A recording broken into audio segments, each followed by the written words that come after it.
Hello everyone, gagawa tayo ng ating turon. Ayan, turon at saka mayroon tayong jackfruits.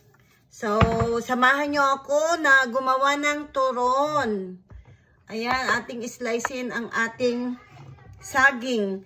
Wala kaming saging kagaya sa Pilipinas, yung saging na saba.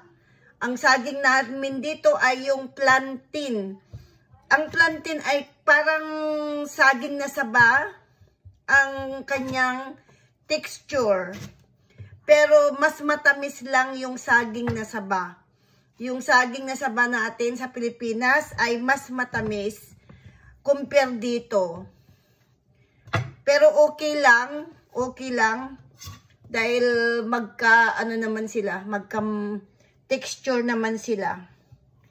So, gawa tayo ng turon mga kaibigan.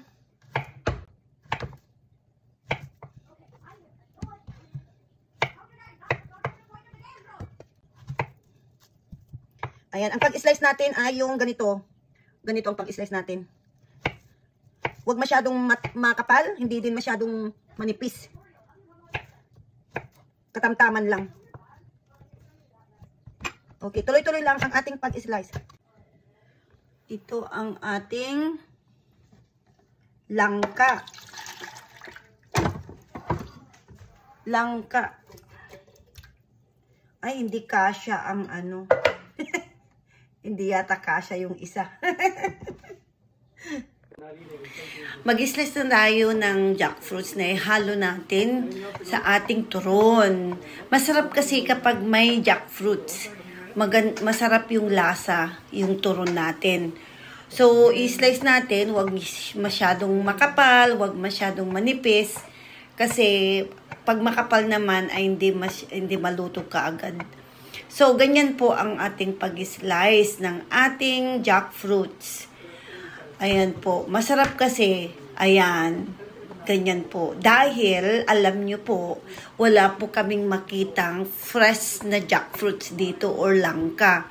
Meron man siguro pero bihira. Bihira lang ang mga fresh na jackfruits.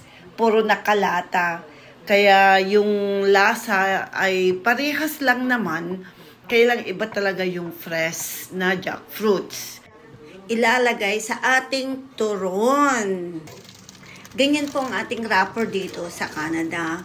Hindi kagaya sa wrapper sa Pilipinas, yung talagang round siya. Ito ay square. At ganito po ang ating pag-wrap ng ating turon. Ayan, ganyan po. Makapal po siya. Pero kahit medyo makapal, dahan-dahan pa rin nating ibalot yung ating turon. Ayan. So, ating pong paghaluin ang yung saging at yung ating jackfruits or yung langka. Hindi na natin lalagyan ng asukal kasi medyo matamis na yung langka at pagkatapos ay lagyan din natin ng sugar pagkatapos na ating maprito.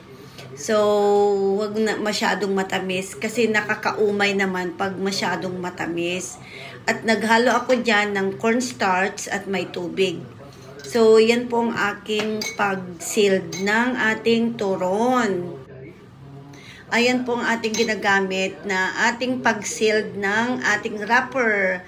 Huwag masyadong marami yung ilalagay natin kasi baka mapunit naman yung wrapper natin. Ayan, tapos na ang ating pagbalot ng turon at magluto na tayo. Ayan, magluto na tayo. Kunti lang ang ating iluluto ngayon kasi sabi ng asawa ko ay gusto niyang tikman ang ating turon na ginawa. At ayan na po, naamoy ko po yung langka na nilagay natin sa ating turon. Ayan po ang ating turon. Ay, luto na ang ating turon. Ganyan po ang kulay niya. Napakaganda po ang kulay niya. Golden brown siya. At lagyan natin ng kunting sugar. Yung brown sugar, mga kaibigan. At ang bango-bango kasi yung langka ang nagpapabango. Ayan, excited na akong kainin ang turon natin. Kunti lang ang nilagay kong brown sugar kasi matamis na po yung langka. Ayan po ang ating turon. Binilisan ko na mga kaibigan kasi hindi na ako makapaghintay na kainin ang turon. Na-miss ko po ang turon at yung asawa ko ay talagang hindi makapaghintay. Lagi niyang sinasabi, where is turon? Where is turon? Ayan na siya, yung turon.